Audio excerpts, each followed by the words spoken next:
गहरे अंधेरे में डूबी रात, चारों ओर सन्नाटा पसरा हुआ था।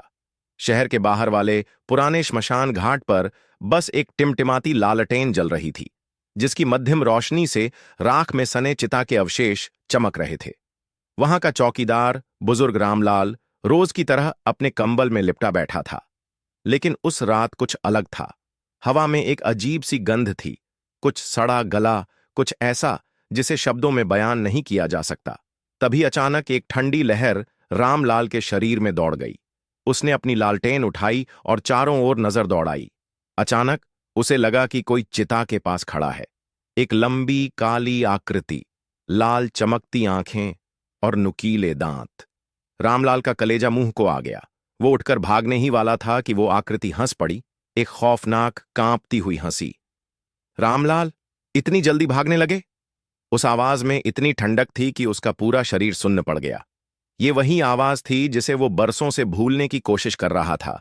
उसका पुराना दोस्त रघु, जो इसी श्मशान में 10 साल पहले जलकर मर गया था। रामलाल की आंखों के सामने अतीत के दृश्य कौंधने लगे। रघु की मौत किसी आम मौत की तरह नहीं हुई थी। उसने श्मशान में किसी अघोरी का अपमान कर दिया था और अगले ही दिन उसकी जली हुई लाश यहीं पड़ी मिली थी, बिना किसी आग के।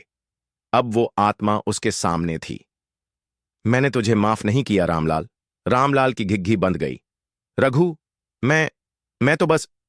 अचानक जमीन कांपने लगी। चिताओं की बुझी राख हवा में उड़ने लगी। चारों ओर से फुसफुसाहटें आने लगीं। भागो मत, अब यहीं रह जाओ।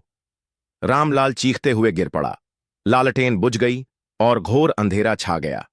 सुबह जब गांव वाले आए तो उन्होंने रामलाल को उसी चिता के पास मरा हुआ पाया, जिसकी राख अब भी ठंडी नहीं हुई थी।